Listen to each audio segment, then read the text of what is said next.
Why should we take supplements? What is the reason for that?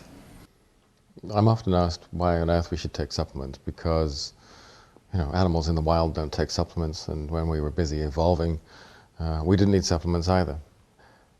But the problem is that our lifestyle has transformed so completely from the environment that we evolved in and are adapted to. We're out of range, we're out of control. And in particular, cheap energy and modern technology has made it possible for us to live very low energy lifestyles. And a lot of people living in towns and cities get by on 2,000 calories a day or less. That's not what we were designed to do.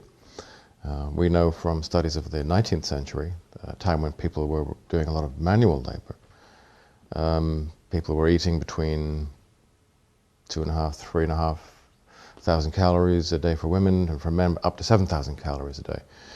And they had extremely good health, a high degree of freedom from degenerative diseases.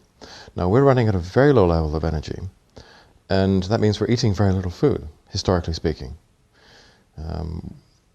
We're still eating a little more than we need, which is one reason why on the surface we appear to be overnourished, but inside we're starving. We're eating historically very little. We're also making very bad food choices. We're no longer eating simple fruits and vegetables and unprocessed foods.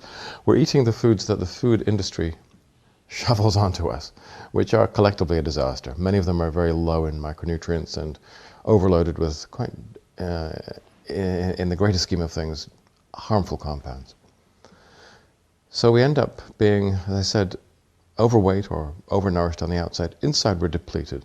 And that's not deficiency, such as vitamin C where you get scurvy, but we're not completely free of vitamin C, but we're eating very low levels of it. And we're also depleted in all the other vitamins, all the other trace elements, all the essential fiber types, the essential fatty acids, methanogens, cyanogens, phase 2 upregulators, the polyphenols, the carotenoids, the xanthophylls. There are so many compounds that the body needs to take in its diet on a regular basis to stay healthy, and we're compromised in terms of all of them.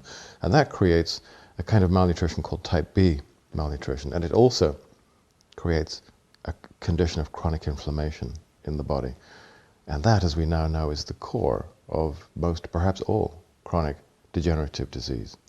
And that's why we need supplementation, amongst other things, to put out the fires, but to make up for this very yawning nutrient gap that is so prevalent today and that is responsible for so many of our public health problems.